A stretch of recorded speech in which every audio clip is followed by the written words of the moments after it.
This young man might be the next big thing in the UFC. Dana and his friends were scouting fighters at a Legacy event show about a month ago, and here he is, set to enter the octagon in his hometown, his home state. There's a lot of hype on this young man, a lot of pressure, but he seems to enjoy it, and he seems to really be excited about his debut in the octagon. And he's been preparing for it really for 15 years now. Third youngest ever to debut at 19 years old in UFC history, Super Sage Northcutt. When the fights ended, Sage was the kid that I was really focused on. He was talented, he was entertaining, and he's only 19 years old. I love to fight. I've been fighting and training since I was little. It's something that I like to do. I mean, I don't feel nervous walking out there. I mean, I feel pumped up and ready. By the time I was 5, I was doing karate like on a regular basis. All right, so I'm fighting Thibault Gouti. My prediction, I guess, is to go out there, put on a great show, be victorious, and I'm always looking to go for the finish. So, an interesting finish.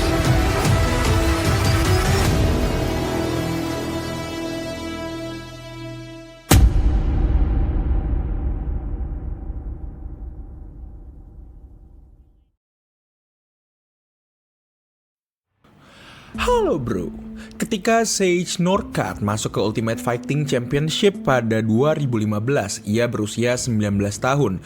Rekornya masih mentah, pengalaman profesionalnya terbatas, tetapi nilai jualnya sangat besar. Ia datang dari latar belakang karate kompetitif sejak kecil. Dengan ratusan gelar junior secara fisik, ia elit, fleksibel, eksplosif, kecepatan tendangannya di atas rata-rata. Gaya bertarungnya berbasis blitz entry, masuk cepat dengan kombinasi lurus lalu keluar sebelum terkena balasan. Masalahnya pola itu bekerja optimal di sistem point fighting di MMA. Jarak tidak pernah steril. Dalam beberapa pertarungan awal di UFC, ia menang melawan lawan level menengah. Ia menunjukkan atletisme, bukan kedewasaan taktik. Ketika ritme pertarungan masih bisa ia kontrol, ia terlihat dominan. Tetapi setiap kali tekanan meningkat dan jarak dipaksa lebih sempit, pertahanannya mulai terbuka. Ada pola yang konsisten. Ia sering masuk lurus tanpa head movement yang cukup. Guardnya tinggi tetapi dagunya tetap berada di garis tengah. Ketika kombinasi pertama gagal, ia cenderung tetap di jalur yang sama alih-alih mengubah sudut. Itu bukan kesalahan fatal di level awal, tapi di level elit pola seperti itu akan cepat dibaca. Transisinya di grappling juga belum matang. Ia memiliki dasar Brazilian Jiu-Jitsu, tetapi reaksi defensif terhadap tekanan gulat belum otomatis. Ketika dipaksa bertahan di bawah atau menempel di cage, ia lebih terlihat reaktif daripada strategis. UFC mempromosikannya sebagai masa depan, namun secara teknis ia masih dalam fase pembangunan fondasi. Biasanya fase itu terjadi jauh dari sorotan besar. Dalam kasus Sage, proses pembelajaran berlangsung di panggung utama. How do you feel about all this attention and the accompanying pressure as well? Well, I'm pumped up for the fight. Pumped up to see everybody fight. It's an honor to be out here getting to do an open workout with everybody and getting everybody to see this. I'm very thankful for this. I've trained my whole life, and I've always had the UFC being a goal of mine. So I've always visualized this. I've always seen myself being able to fight in the UFC, and now here it is. So I'm excited.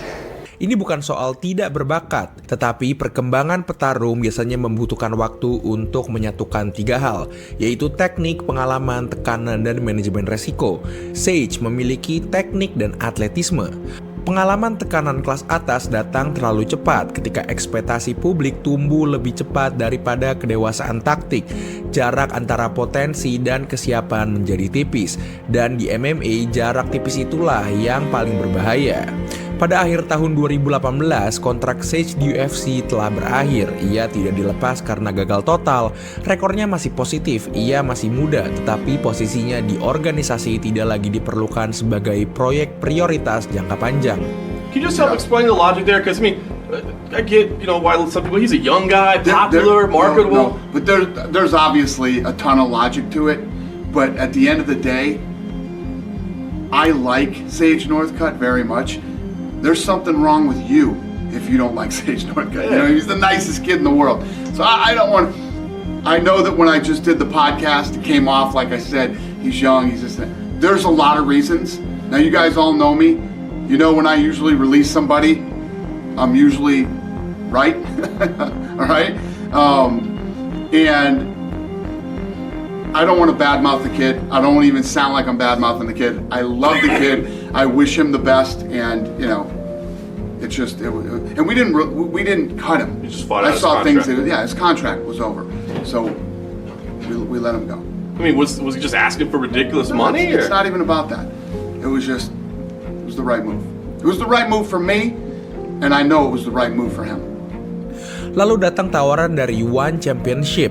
Secara finansial ini peningkatan, secara branding ini reposisi global.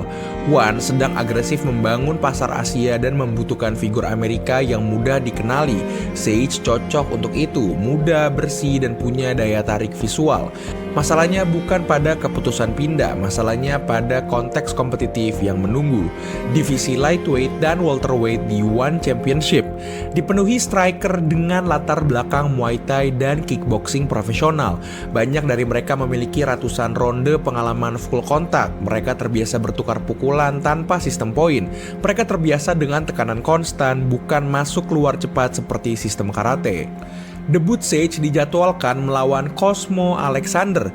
Cosmo bukan sekedar petarung MMA biasa, ia veteran striking dengan pengalaman panjang di Muay Thai dan kickboxing internasional. Ia adalah counter striker dengan tangan kanan yang presisi. Ia tidak membutuhkan banyak percobaan untuk membaca jarak. Secara taktik, match up ini berbahaya untuk tipe seperti Sage. Gaya blitz entry yang lurus sangat rentan terhadap straight counter. Jika kepala tetap di garis tengah dan tidak ada perubahan sudut setelah kombinasi pertama, lawan dengan timing bagus hanya perlu satu momen. Itu bukan mismatch karena nama besar melawan nama kecil. Itu mismatch gaya. Di UFC, Sage masih menghadapi lawan yang relatif berkembang. Di One, ia langsung menghadapi striker matang dengan power nyata. Tidak ada fase adaptasi bertahap. Dalam olahraga ini, naik level bukan hanya soal keberanian, ini soal timing. Dan timing sering menentukan apakah potensi berkembang atau dihentikan mendadak. Di Singapura, semua variabel itu bertemu dalam satu ronde yang bahkan tidak sempat berkembang menjadi pertarungan. Dan ketika bel berbunyi malam itu, jarak antara kesiapan dan ekspektasi akhirnya diuji secara brutal. 17 Mei tahun 2019 di Singapura, bel berbunyi dan Sage langsung mengambil inisiatif. Ia bergerak maju dengan pola yang sudah familiar sejak awal karirnya. Tekanan cepat, kombinasi lurus, masuk agresif sebelum lawan sempat mengatur ritme. Masalahnya Cosmos tidak mundur panik, ia menunggu. Cosmos melepaskan satu straight right. Pukulan itu bukan ayunan liar, bukan pukulan keberuntungan, itu counter terhadap entry yang bisa diprediksi. Berat badan Cosmos sudah berada di depan. Timingnya tepat ketika Sage sedang transisi langkah. Pada sepersekian detik itu struktur tubuh Sage terbuka. Kontaknya masih bersih. Sage langsung jatuh tanpa sempat membangun reaksi defensif kedua. Yang membuat momen itu lebih berat bukan hanya durasinya. Hasil medis kemudian mengungkap 8 patah tulang di wajah. Ia menjalani operasi rekonstruksi besar. Itu bukan sekedar knockout statik, itu adalah cedera yang struktural. Yeah, what Cosmo Alexandre did to Sage Northcutt, that's crazy too. One punch broke like 8 bones in his face. I'm not a Sage hater, but I'm not a Sage lover. You know what I mean? But like, I don't wish that on anybody. I don't wish that on anybody either, and I don't like that matchup. I didn't like that matchup at all. I was like, what are they doing? That's a world champion striker. Yeah. Cosmo is a fucking bad man. He's a bad man. Secara teknis ini pelajaran klasik tentang resiko blitz tanpa head movement lateral. Dalam MMA modern, entry lurus tanpa perubahan sudut adalah undangan bagi counter striker, terutama melawan petarung yang memang spesialis jarak tengah. Cosmos membaca satu pola, ia hanya butuh satu pukulan, dan seluruh fase baru dalam karir Sage berhenti, bahkan sebelum benar-benar dimulai. Cedera fisik bisa dijahit, tulang bisa disatukan kembali, tapi dampak psikologis dari knockout cepat lebih kompleks. Sage selama ini dikenal bukan hanya karena kemampuannya, tetapi karena karena wajahnya yang menjadi bagian dari identitas publiknya. Ia dipasarkan sebagai figur bersih dan mudah dijual. Ketika wajah itu mengalami rekonstruksi akibat satu pukulan, dampaknya bukan hanya medis, itu simbolis. Ia harus berhenti lama dari kompetisi, melakukan rehabilitas berjalan berbulan-bulan. Sementara itu, dunia MMA bergerak cepat, nama baru muncul, narasi berganti.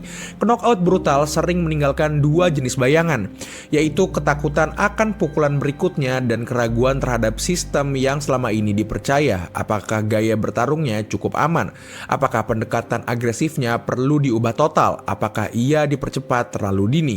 Tidak ada jawaban instan untuk pertanyaan seperti itu. Ketika ia akhirnya kembali berlatih, ia tidak lagi berada dalam fase promosi besar, tidak ada lagi pembicaraan tentang wajah masa depan. Fokusnya berubah menjadi hal paling dasar, yaitu membangun ulang fondasi dan memastikan tubuhnya benar-benar siap. Sage Northcutt, he's currently free agent. Yeah, Sage is a free agent. I'm hoping the UFC seals that up pretty quick so we can get that UFC championship. But at this point, they haven't thrown him an offer, from what I understand, talking to his father. And, you know, that kid's going to be in demand. He's 21 years old, and is he 21 or 22? I don't know. But he's getting so good, so quick. He's a poster kid for everything. He's as real as it gets when it comes to what he represents, and I think people love that about him. He's kind of quirky in his own innocent way, and he's dangerous in the octagon. And with what he's learning, I really put a lot of time and energy into developing him, and to see how fast he learns and how his attitude is, I really think he could be a world champion pretty quick here. Di titik itu, ia bukan lagi proyek industri, ia hanya petarung yang mencoba kembali berdiri. Dan dalam olahraga ini, itu sering menjadi fase paling jujur dalam sebuah karir. Waktu pemulihan Sage tidak singkat, operasi wajah dan rehabilitasi memaksanya keluar dari kompetisi cukup lama. Di MMA, jeda panjang selalu beresiko, ritme hilang, momentum hilang, publik cepat beralih ke nama lain.